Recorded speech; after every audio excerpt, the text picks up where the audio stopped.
Two things I want to talk about today. The first one is niching down on your finances, and the second one is a quick channel update, as some of you may have already seen in the sort of rebrand that I've given my channel. Okay, let's talk about the first thing, niching down on your finances, and what exactly does that mean.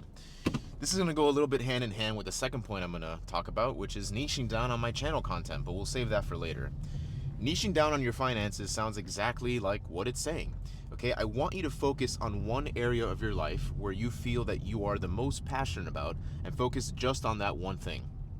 A lot of times when people are starting to invest money for the first time, they're putting their hard-earned money to work for them, or they're putting it elsewhere that's not directly into their pockets. They're feeling a little bit unsure of what the future may hold, right? Think about it. You work so hard to get all this money, and then as soon as you get it, obviously after you already pay off all your bills and your debts, you're thinking, now I got to put it into something else that I might not even see the fruits of it for a couple of years, months, years, whatever the time horizon is. It's not immediate.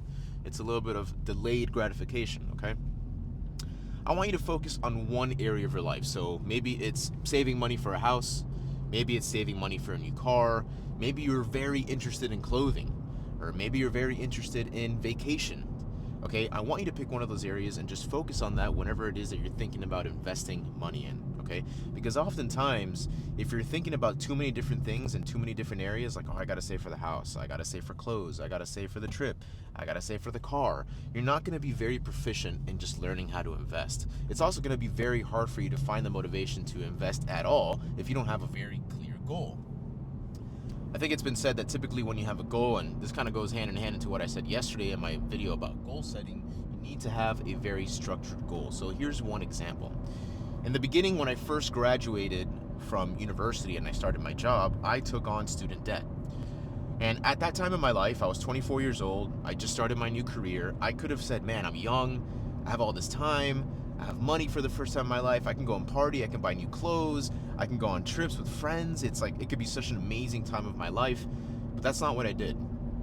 The first thing that I wanted to get rid of was my student loan debt, because that's one of those things that survives even after death, which is insane to think about. And it's insane how many students will readily take on debt without really knowing the implications of what it means. And I was one of those people. So I focused relentlessly on my debt, right? I didn't go and buy new clothes. I didn't really take a lot of trips. I didn't really go out much.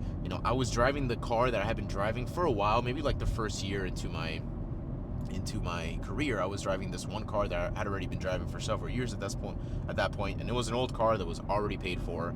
At that moment, I was young enough that my parents actually got that car for me, so I didn't really have a car payment per se, but I put all my energy all into this one thing, right? And the cool thing about this is, not only did I get rid of the debt quickly, it allowed for me to already establish some good sort of money mindsets, right? Anytime that I'd have money to save, I would put it towards my debt.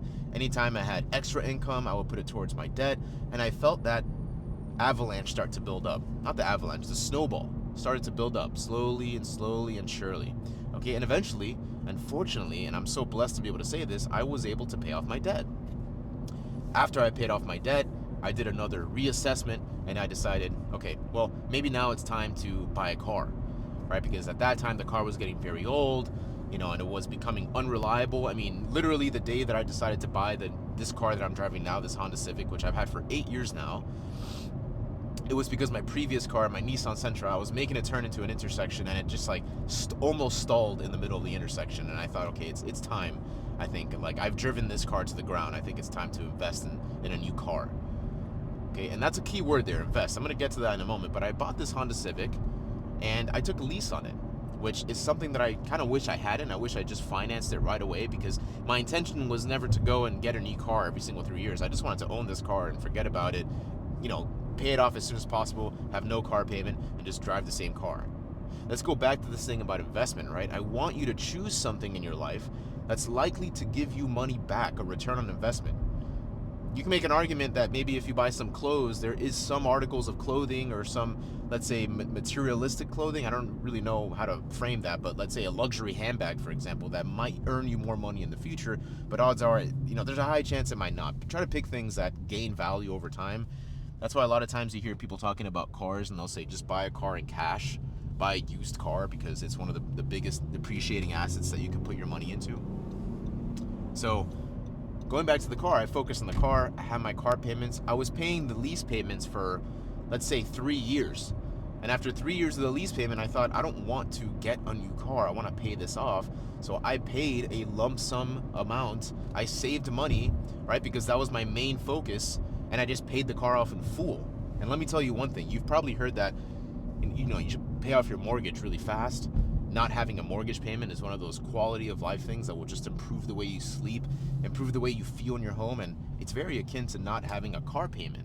Frankly, I don't care about driving the latest and greatest cars. It's just something that's never been attractive to me. So I paid this car off, and it's been paid off now for like 4 years or 5 years, and it's been one of the best decisions I made. And again, because I niched down on my finances, I really focused on what was important to me. I didn't have this mental overhead of, oh, I gotta pay for this, I gotta pay for that. It makes budgeting and saving and investing very difficult. There's just too much going on in your head. You don't really have a focus, and you can't really track these things clearly.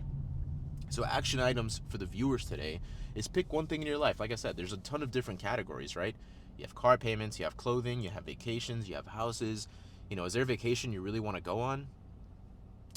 Save money for that.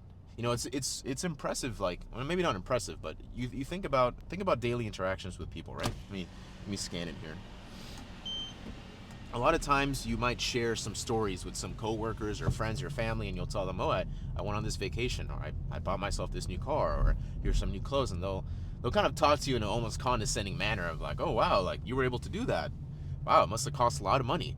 See, what they don't know is what I'm talking to you about right now, though, that if you just focus on one thing and you invest heavily in it and you save heavily in it, you can do the thing, right? You can do whatever it is you set your mind to when it comes to your money. If you have a trip a year from now that you really want to save money for, you can absolutely do it if you modify your budget and just go crazy on that one thing. Don't worry about the clothing.